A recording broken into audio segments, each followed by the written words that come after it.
오늘 읽었었던 32장은 구약에서는 아마 가장 긴 노래입니다. 우리가 모세의 노래라고 하는 건데요. 이게 32장이 노래가 시작되는데 끝에까지 나옵니다. 43절까지가 바로 노래가 되고 있는데요. 노래가 보면 성경에 보면 이게 몇 칸이 안으로 들어가 있는 게 보이실 겁니다. 그러니까 이 부분은 다 노래라는 것을 의미합니다. 그래서 31장 30절부터 모세가 이스라엘 총회에 이 노래의 말씀을 끝까지 읽어 들리니라라고 했으니까 이스라엘 총회라고 했었던 것을 보면 이스라엘 모든 사람들이 이 노래를 읽고 그 다음에 암송해서 아이들부터 어른까지 노래를 불러서 대대로 전해 내려오게 했었던 핵심적인 매우 중요한 부분임을 알 수 있습니다. 성경에서 노래로 되는 부분들은 그 역사성이 매우 깊습니다. 제가 이것을 배울 때는 이게 도저히 노래 같지가 않았습니다. 그래서 정말 이게 노래 맞습니까? 하고 질문했던 것이 기억이 납니다. 그러자 모든 교실에 있던 학생들이 다 웃었던 것을 기억하는데요. 이것은 제가 좀 더 공부를 하다 보니까 노래가 맞습니다. 왜냐하면 히브리어 원어로 보면 운율이 딱딱 떨어집니다. 그래서 글자를 히브리 자모는 그 숫자로 바꿀 수 있기 때문에 숫자로 바꾸면 이것이 하나님의 거룩하심을 나타내는 카도시와 이스라엘을 나타내는 단어와 이렇게 그 숫자로 조합한 것, 그 다음에 야훼 하나님을 뜻하는 숫자를 조합한 거하고 딱딱 그 핵마다 맞아 떨어지게 되는 것을 보게 됩니다. 그러니까 이거는 운율도 있고 그 다음에 숫자적인 의도성도 맞춰서 단어를 굉장히 깊이 고려해서 쓴 부분입니다. 그리고 이 노래 가운데서는요, 출애굽의 역사부터 시작해서 민수기에 이렇게 과정을 건너오는 그들이 출애굽해서 광야길을 걸어오는 그 과정들을 전부 다 그대로 담고 있는 역사를 담고 있는 부분이기 때문에 이스라엘 사람들에게서 역사는 곧 예배입니다. 그래서 공식적인 예배에서도 불려졌음을 알 수 있습니다. 그리고 오늘 읽었었던 말씀 39절부터 읽었었던 부분인데요. 이 부분은 매우 중요한 본문으로서 이것이 구약 성경에서 어디에 그대로 전수가 되냐면 한나의 기도로 가게 됩니다. 그리고 한나의 기도가 바로 신약에서는 마리아의 노래, 우리가 오늘 읽었었던 마리아의 노래까지 가게 됨을 보게 됩니다. 다시 한번 읽겠습니다. 이제는 나 곧 내가 그인 줄 알라. 나 외에는 신이 없도다. 나는 죽이기도 하며 살리기도 하며 상하게도 하며 낫게도 하나니 내 손에서 능히 빼앗을 자가 없도다 라고 이야기합니다. 그러니까 살리기도 하고 죽이기도 하고 그 다음에 상하게도 하고 낫게도 하시는 이 부분은 우리가 하나님 외에는 이렇게 하실 수 없다는 부분을 우리가 늘 고백하게 됩니다. 이 말을 하는 이유는 이 사람들에게, 이 노래를 부르는 사람들에게 어떤 위압감을 주기 위해서가 아닙니다. 이 신명기가 끊임없이 이런 경고의 말씀을 하는 이유는 이미 신명기를 저작했을 때는 이미 그들은 나라를 잃었을 때도 포함하고 있습니다. 그러니까 이런 말을 하는 이유는 지금 죽어있는 너희들도 하나님께 돌아오면 다시 살려주겠다라는 그런 희망의 메시지를 전달하고 있다는 겁니다. 이것은 다른 말로 하면 우리가 흔히 이야기하는 전복이라는 말로 이야기합니다. 뒤집어지는 것을 이야기합니다. 예수님께 가면 이것이 어린아이 사상으로 갑니다. 그러면서 학식 있는 자들, 그 다음에 높은 자들, 권세자들, 그리고 바리새인과 서기관들, 이런 사람들, 그 다음에 심지어 예수님의 수제자들 앞에서도 그들을 다 제끼시고 어린아이 하나를 가운데 세우시면서 이와 같이 아니하면 결단코 천국에 들어갈 수 없다라고 이야기하는 것처럼 이렇게 낮은 자가 높아지고 높은 자가 낮아지는 이런 뒤집힘의 하늘나라의 속성을 이야기할 때도 그대로 반영이 되고 있음을 보게 됩니다. 사무엘상 2장을 한번 보도록 하겠습니다. 이 사무엘상 2장도 한나의 노래가 나오게 됩니다. 한나의 노래도 구약에서 매우 중요한데요. 살리기도 하고 죽이기도 하고 살리기도 한다라는 이 표현은 구약에서 딱 2번 나옵니다. 그대로 문장이 똑같은 게 그 의미는 여러 군데에서 나오지만 글자 그대로 똑같은 건 딱 2군데 나오는데요. 그게 하나는 모세의 노래고 하나는 한나의 노래입니다. 6절부터 8절까지 다 같이 읽도록 하겠습니다. 여호와는 죽이기도 하시고 살리기도 하시며 스올에 내리게도 하시며 거기에 올리기도 하시는도다. 여호와는 가난하게도 하시고 부하게도 하시며 낮추기도 하시고 높이기도 하시는도다. 가난한 자를 진토에서 일으키시며 빈궁한 자를 거름더미에서 올리사 귀족들과 함께 앉게 하시며 영광의 자리를 차지하게 하시는도다. 땅의 기둥들은 여호와의 것이라. 여호와께서 세계를 그것들 위에 세우셨도다. 아멘. 한나의 노래는 정말 너무나 여성이 불렀다고 하기에는 부족할 정도로 선지자 중에 선지자가 불렀다고 하면 맞을 정도의 노래입니다. 한나를 통해서 나온 사람이 대표적으로 사무엘이고, 사무엘은 그야말로 역사 시대를 여는 선지자의 우두머리격이 되는 겁니다.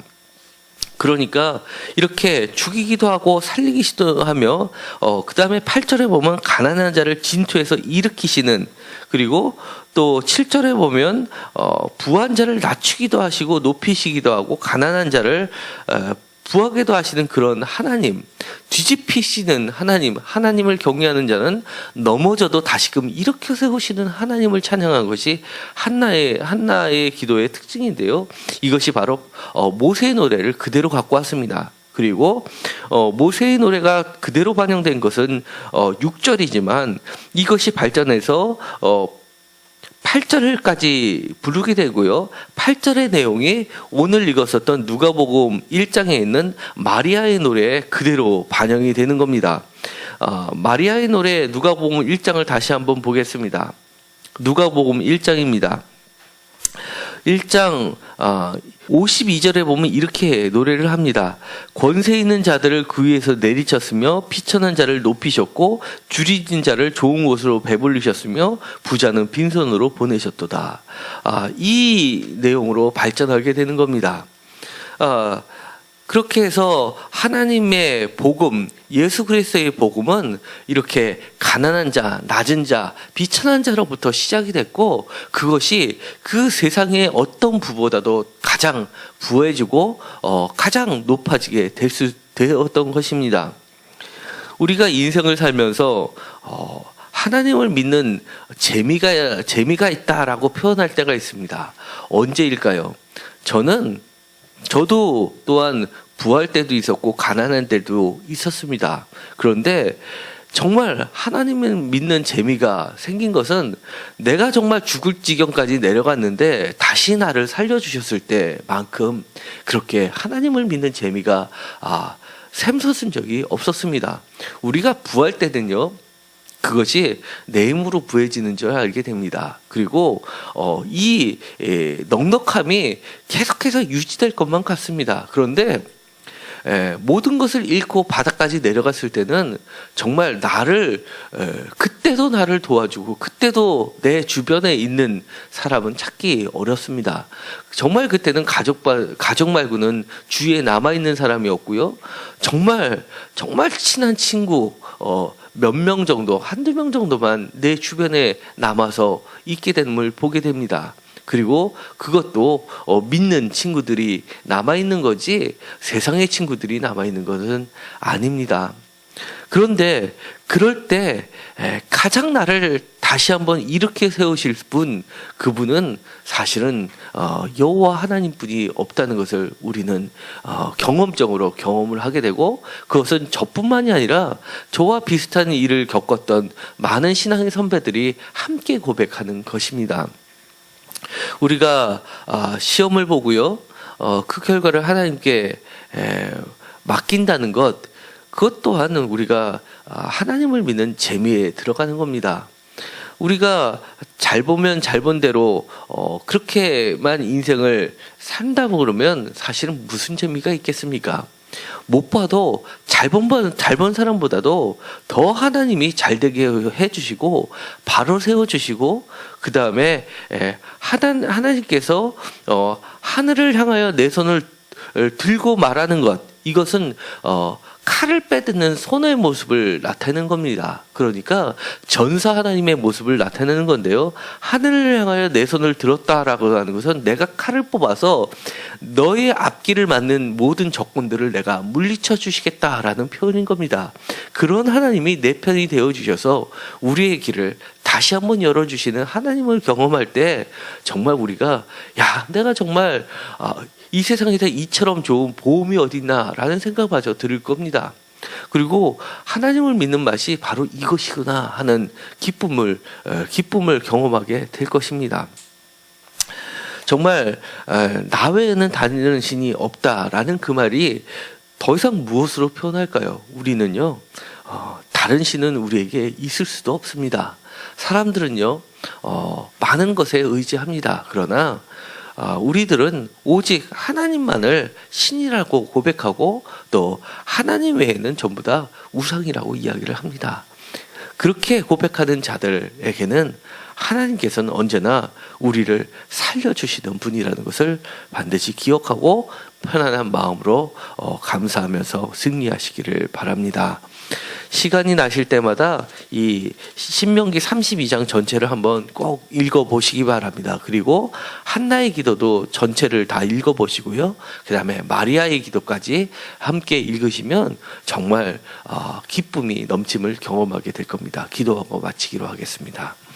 하나님, 모세가 죽음을 앞두고 나서 마지막으로 이스라엘 총회에게 남겨준 귀한 유산이 있습니다. 그것은 자신이 120년 인생을 살면서 고백한 것을 노래로 만들어준 것입니다. 죽이기도 하시고 살리시는 분, 여호와 한 분, 하나님 한 분임을 우리에게 알려주었습니다. 그것이 한나의 노래로 가고 다시금 마리아의 노래로 발전되고 예수님께서 몸소 실천하여 보여주신 복음의 내용이었습니다. 우리가 하나님을 믿는다는 것은 바로 이러한 경험을 날마다 하는 것임을 우리는 고백합니다. 우리가 우리의 힘으로 할 수 없는 것, 이미 던져진 주사위를 다시 한번 뒤집으실 수 있는 분은 오직 하나님뿐이 없으십니다. 우리가 하나님께 모든 것을 맡기고 다시 한번 우리를 세워주시는 하나님을 경험하게 하여 주옵소서. 우리의 자녀들에게 하나님은 이런 분이시다라고 말로 100번을 하면 무슨 소용이 있겠습니까? 하나님께서 한번 경험을 깊이 하게 함으로써 그들이 정말 몸소 체험하는 신앙으로 신앙의 자리로 들어갈 수 있게 주님께서 인도하여 주옵소서. 정말 인생에서 내 힘으로 할 수 없는 바닥까지 내려가는 그 순간에 다시 한번 내 손을 붙잡으시고 하나님이 칼을 빼듯이 강한 손을 높이 하늘을 향해서 쳐들면서 우리를 건져주시는 그 하나님을 경험하는 삶을 우리의 자녀들도 경험할 수 있게 하여 주옵소서. 예수님의 이름으로 기도드렸습니다. 아멘.